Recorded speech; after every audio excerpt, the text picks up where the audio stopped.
It was a chilly October evening, and the leaves crunched underfoot as I strolled home after work. My mind wandered to the responsibilities that awaited me: bills to pay, groceries to buy, and the ever-growing need for a new sofa. As I settled into my apartment, the glow of my laptop lit up the room, and I decided to browse Craigslist for a used sofa. Soon enough, I stumbled upon an ad that caught my eye. It was a vintage leather sofa, beautifully preserved, and located just a few blocks away. The price was incredibly low, and some part of me felt wary inside. But the allure of the couch overwhelmed my better judgment. The seller, a man named Jim, had posted a few pictures, and they made the sofa look even more appealing. His description, while vague, mentioned that he was moving and needed to get rid of it quickly. I decided to contact him. Within minutes, I received a reply. He was surprisingly friendly, offering to let me come over that night to see the sofa. I hesitated at first. It was getting late, and the idea of visiting a stranger's home was a little intimidating. But Jim assured me he'd be flexible and could accommodate my schedule. Sensing my hesitation, he added that he could hold the sofa for me until I could come by. The urgency of his need to sell began to gnaw at me, and before I knew it, I found myself agreeing to meet him. It was an ordinary neighborhood, lined with trees and dimly lit street lamps. When I arrived at Jim's home, it appeared unassuming: a small, modest structure that looked well kept. I stepped out of my car, and a chill ran down my spine as I noticed that the windows were all tightly shut, with heavy curtains drawn. Jim greeted me at the door with a warm smile, but there was something about his eyes that felt unsettling, as if they were scanning me rather than welcoming me. He led me into the living room, where the sofa was positioned prominently. It looked incredible, even better than in the pictures. As I examined the sofa, Jim started chatting about how he had acquired it and how it was perfect for anyone looking for character in their home. His voice was smooth and friendly, but there was a nervous energy about him.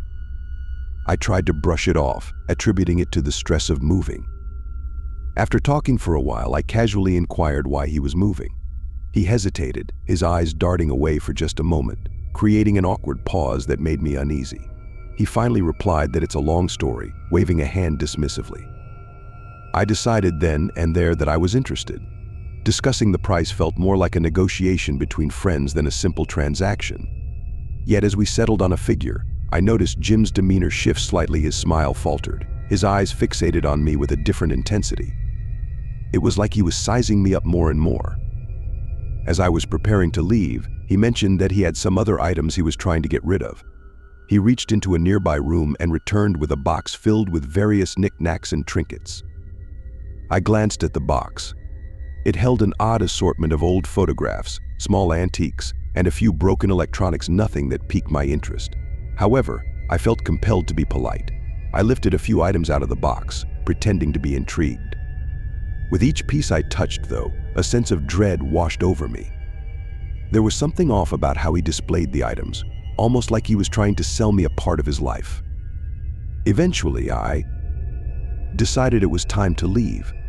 I thanked Jim for his hospitality and made my way to the door with the arrangement of picking up the sofa the following day. But just as I reached for the handle, he stopped me. With a smirk, he offered to go to his workshop and look at some of the works there. In that moment, my instincts kicked in. I forced a smile and politely declined. As I stepped outside, I felt a wave of relief wash over me until I realized that, in my haste to leave, I had misplaced my wallet. Panic surged through me as I darted back inside, my heart racing. Jim was waiting for me at the door, still wearing that same unnerving smile. He asked if I was looking for something, holding up my wallet. A moment of gratitude flooded over me until I noticed his eyes a glint that made my stomach turn. I snatched it from him and mumbled a hurried thank you, hurrying out the door, my heart pounding. As I reached my car, a sense of wrongness settled over the evening. I couldn't shake the feeling that something was deeply off about Jim. That night, I lay in bed staring at the ceiling, the darkness of my room filled with unsettling thoughts. I replayed every moment of our meeting and the strange energy that surrounded Jim. I hadn't seen it before, but now it consumed my thoughts: the intensity of his gaze, the way he had almost pleaded to show me his workshop, insisting I would find something incredible inside.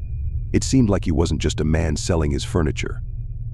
The next morning, Feeling uneasy but still wanting that sofa, I reached out to Jim to confirm our meeting time.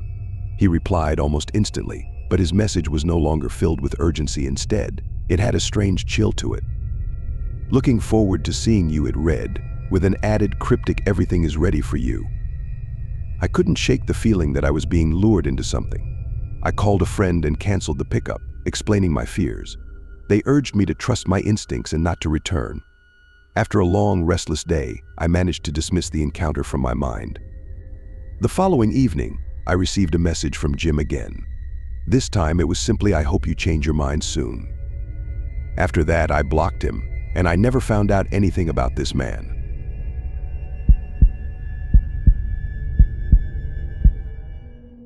It was a humid summer evening. I accepted a landscaping job through Craigslist, hoping to make some extra cash before the end of the season. The post was straightforward and offered a decent amount for a few hours of work at a house just a few blocks from mine. The location seemed nice, and the job sounded simple enough: mow the lawn, trim some bushes, and clean up the debris. I didn't think too much of it. As I pulled up to the house, a sense of unease crept over me. The house itself was modest, but it looked as if it had recently been neglected. The grass was overgrown, and patches of weeds spilled out along the flower beds. I stepped out of my car and approached the front door. A stale odor wafted through the air as I knocked, but there was no answer. After a few moments of hesitation, I decided to get to work anyway, assuming the homeowner had stepped out. I rolled out my equipment and began mowing the lawn. The sound of the mower echoed around me, drowning out the usual suburban noises: birds chirping, the distant sounds of children playing, the hum of air conditioners. As I worked, I felt a sense of calm wash over me. The rhythmic motion of the mower was almost meditative. As I maneuvered my way towards the back of the yard, I noticed a silhouette peeking through a gap in the trees separating the property from the neighbor's yard. The shape was dark and indistinct, and for a moment, I thought it was just my mind playing tricks on me. I paused the mower, blinking against the sunlight, trying to focus on the figure. It didn't move. Curiosity mixed with a growing sense of dread. The figure seemed incongruous in the peaceful suburban setting. I shook my head, convincing myself that it was nothing. I resumed mowing, but my mind drifted back to that silhouette. As I continued my work, I could occasionally feel eyes on me, an uncomfortable sensation, as if the figure was watching my every move. I tried to distract myself, focusing on the bushes I needed to trim next. I grabbed my trimmer and moved towards the overgrown hedge, but my gaze kept drifting back to the trees. It was then that I caught a fleeting glimpse, and I could make out a glint of metal in the fading light. My heart sank. In that moment, an overwhelming sense of fear overcame me. The dark figure was not just observing, it was standing there with something that looked like a knife. Panic surged through my veins. I pretended to focus on my work, my heart pounding in my ears, but I was hyper-aware that I was no longer alone, and I felt the distance I'd created between the figure and myself dwindling rapidly. At this point, I couldn't shake the realization that I was in a compromising position. I was alone in an unfamiliar yard, and an unknown person was watching me unarmed. My mind raced, weighing my options. Should I confront this figure? Should I call for help? The former felt too dangerous, and the latter seemed like my only option. I discreetly pulled my phone from my pocket and dialed 911, my hands shaking as I tried to maintain some calmness in my voice while explaining the situation to the operator. They assured me that help was on the way, but my fear only heightened. I cast quick glances toward the trees, and the figure was now gone. A heavy silence enveloped the area as I waited, the only sound the low hum of the insects around me. After what felt like hours but was likely only a few minutes, I finally spotted the flashing lights of a police car cutting through the dusk. I sprinted toward the front of the house, my mower still idling behind me, my pulse racing. The officers were calm and professional as they arrived. I quickly relayed the situation, outlining what I had seen and how I felt. They nodded, approached the house and began their search, and I stood outside, straining to hear any noises from inside. The minutes stretched on, filled with suspense. After a while, one of the officers re-emerged. Shaking his head, he said the house looked empty and they didn't find anyone. I never saw that silhouette again and never realized what kind of person it was.